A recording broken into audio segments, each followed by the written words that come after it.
Welcome back to my YouTube channel. তো বন্ধুরা, অর্চনা কিচেনে তোমাদেরকে স্বাগতম।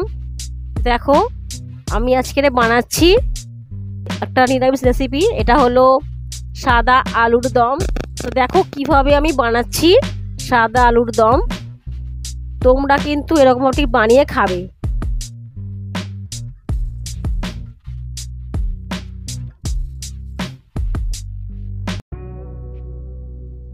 আজকে আমি আমার রান্না করে নিয়ে এসেছি এটা সাদা আলুর দম। তোমরা তোমাদের মতন এটা নাম দিতে পারো, আমি দিয়েছি সাদা আলুর দম। দেখো, তার জন্য আমি নিয়েছি আলু। এখানে 500 গ্রাম আলু আছে, খোসা শুদ্ধ আমি সিদ্ধ করে নেব। আর ওটা আছে শুকনো লঙ্কা আর ধনে, গোটা ধনে, গোটা জিরে আর হলো এলাচ।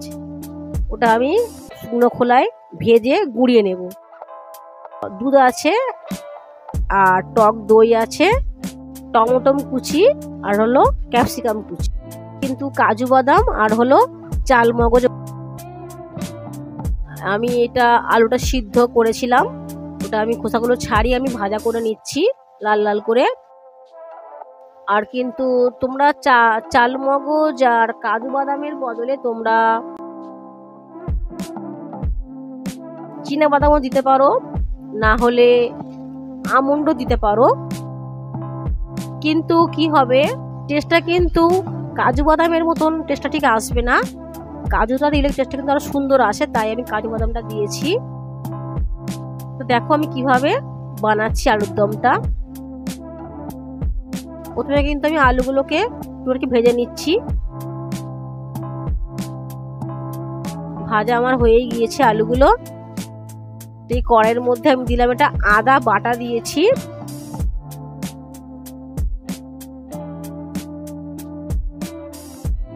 ভেজে নেব, অল্প করে ভাজলেই হয়ে যাবে। তার মধ্যে আমি নুন ছিটিয়ে দিলাম। তারপরে দেখো যে আমি পেস্টটা করেছিলাম কাজু আর চাল মগজ বাটা, সেই পেস্টটা আমি দিয়ে বেশ কিছুক্ষণ আমি এটাকে কষিয়ে নিচ্ছি।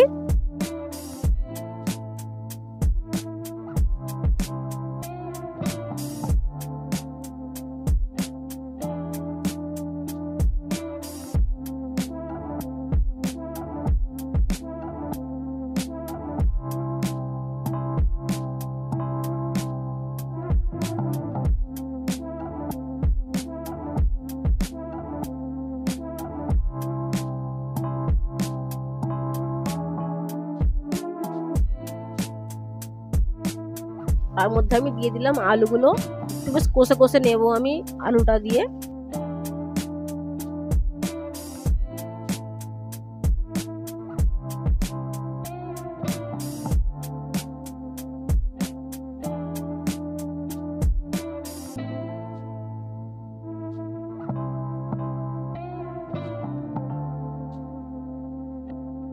একটু নুন দিয়ে দিলাম স্বাদ অনুযায়ী, যেমন আলুর পরিমাণটা থাকবে ঠিক সেই অনুযায়ী নুনটা ব্যবহার করব আমরা।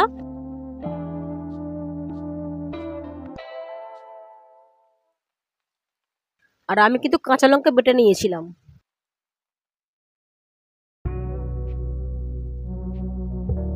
চাল মগজ আর কাজুর সাথে আমি বেটে নিয়েছিলাম কাঁচা লঙ্কা।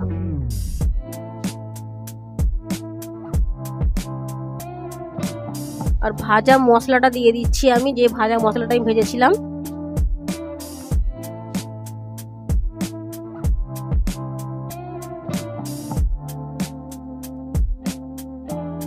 আমি কিন্তু টক দই দিয়েছি, একবারে টক দই বেশ ভালো করে ফেটিয়ে নিয়েছি, ঠান্ডা করে কিন্তু দিতে হবে টক দইটা। আর দিয়ে দেব আমি 1 কাপ দুধ দিয়ে দেব।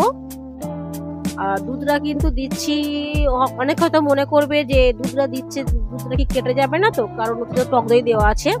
না, একদম না, দুধ কিন্তু কাটবে না, কারণ এখানে আমি যে কাজু বাদাম দিয়েছি তাই দুধ কিন্তু কাটবে না। তা আমি এখানে যে ভাজা মশলাটা ব্যবহার করেছিলাম, তো বললাম ওটা হলো শুকনো লঙ্কা আর জিরে আর ধনে পাউডার। আর তার সাথে আমি কিন্তু দিয়েছিলাম গোলমরিচ গুঁড়ো। গোলমরিচ গুঁড়োটা কিন্তু আমি যেহেতু ভাজা ছিল বলে আমি তাই ওটাকে ভাজিনি, আর একটু মিষ্টি দিতে হবে, কারণ একটু মিষ্টি মিষ্টি না ঠিক ভালো লাগবে না। আর এদিকে দেখো আমি কিন্তু ফোড়ন ব্যবহার করছি। ফোড়নের জন্য আমি দিয়ে দেব বাটার, দিয়ে দেব 3 থেকে 4 চামচ বাটার দিয়ে দেবো। তার মধ্যে আমি দিয়ে দিলাম ক্যাপসিকাম কুচি করে, আর হলো টমেটো কুচি। ক্যাপসিকাম আর টমেটোর দানাগুলো পুরোপুরি আর কি ফেলে দেবো আমি। একটু বেশ ভাজা ভাজা মতন হয়ে যাবে, তারপরে আমি ফোড়নটা ঢেলে দেবো আলুরদমের মধ্যে।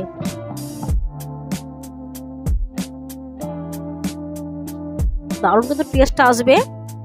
এখন তো নিরামিষ, যেহেতু দুর্গাপুজোর সিজন চলে গেল, লক্ষ্মী পুজোর সিজন চলে গেল, এখনো আসছে কালী পুজো আছে। এটা কিন্তু একদম নিরামিষ রান্না। যখন আমরা উপোস করব বা নিরামিষ যখন আমরা রান্না করে খাবো, তখন কিন্তু আমরা এই রেসিপিটা বানিয়ে খেতে পারবো। দেখো আমি কিন্তু ঢেলে দিলাম, দারুণ স্বাদ হবে। আর যে ভাজা মশলার সাথে আমি কিন্তু দিয়ে দিয়েছিলাম এলাচ।